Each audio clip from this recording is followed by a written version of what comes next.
नमस्कार दोस्तों, your study guide YouTube channel में आपका बहुत बहुत स्वागत और अभिनंदन है। दोस्तों, आज हम लोग इंडियन पॉलिटी के अंतर्गत एक महत्वपूर्ण टॉपिक पे चर्चा करेंगे और यह टॉपिक है संवैधानिक उपचारों का अधिकार। देखिए, भारत के संविधान में भारत के नागरिकों को विभिन्न प्रकार के मौलिक अधिकार प्रदान किए गए हैं।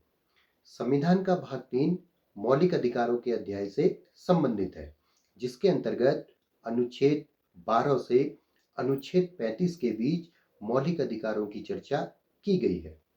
संविधान जिस समय लागू हुआ उस समय मौलिक अधिकारों की संख्या 7 थी, परंतु 1978 में 44वें संविधान संशोधन के अंतर्गत संपत्ति के अधिकार को मौलिक अधिकारों की श्रेणी से हटा दिया गया और उसके बाद मौलिक अधिकारों की संख्या घटकर 6 हो गई। तो वर्तमान में नागरिकों को 6 मौलिक अधिकार प्राप्त हैं। इन मौलिक अधिकारों में जो सबसे महत्वपूर्ण अधिकार है वह अधिकार है संवैधानिक उपचारों का अधिकार और इसका उल्लेख भारत के संविधान के अनुच्छेद 32 के अंतर्गत किया गया है। अनुच्छेद 32 के अंतर्गत भारत के नागरिकों को किसी भी मौलिक अधिकारों के हनन होने पर या मौलिक अधिकारों के छीने जाने पर सुरक्षा प्रदान की गई है और इस सुरक्षा के तहत अनुच्छेद 32 के तहत व्यक्ति को सुप्रीम कोर्ट से सुरक्षा प्रदान की गई है, जबकि आर्टिकल 226 के अंतर्गत उच्च न्यायालय से सुरक्षा प्रदान की गई है।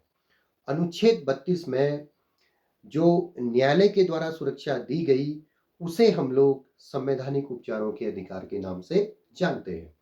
इन आर्टिकल के तहत 5 प्रकार की रिटें या 5 प्रकार के आदेश न्यायालय के द्वारा दिए जाते हैं, जिसमें सबसे पहला जो आपका आदेश है उसे कहा जाता है बंदी प्रत्यक्षीकरण।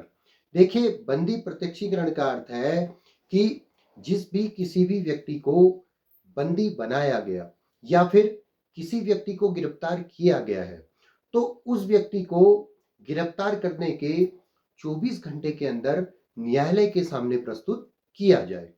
यदि उस व्यक्ति को न्यायालय के सामने प्रस्तुत नहीं किया जाता है तो न्यायालय के द्वारा जिस आदेश को जारी किया जाता है उसी आदेश को बंदी प्रत्यक्षीकरण कहा जाता है।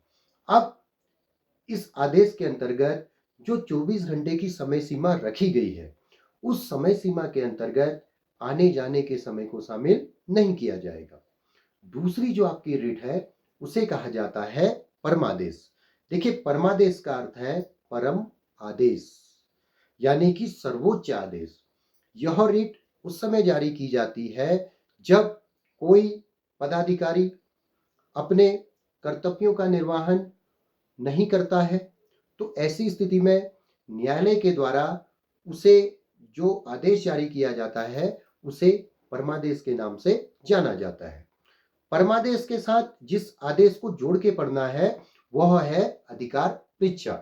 देखिए, अधिकार पृच्छा का अर्थ है आप किस अधिकार के तहत इस कार्य को कर रहे हैं।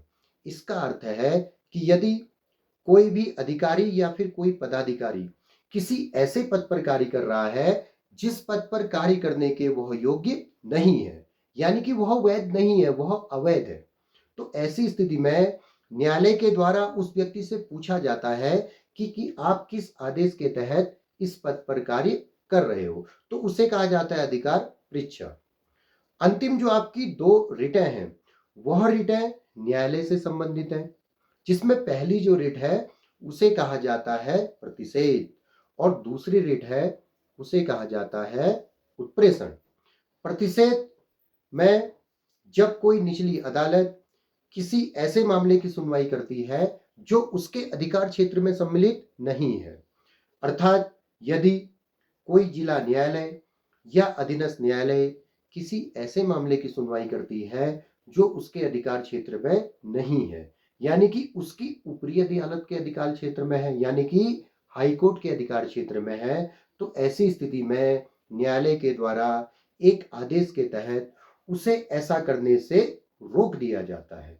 जबकि उत्प्रेषण के अंतर्गत न्यायालय के द्वारा यह कहा जाता है कि यह अधिकार क्षेत्र जिस न्यायालय के पास है आप इसे उस न्यायालय के पास फॉरवर्ड कर दो या फिर आगे बढ़ा दो। तो प्रतिषेध का अर्थ होता है रोकना, जबकि उत्प्रेषण का अर्थ है आगे बढ़ाना। तो 5 प्रकार की हमने रीटें पढ़ी। आशा है कि आप लोगों को ये वीडियो पसंद आई होगी। धन्यवाद।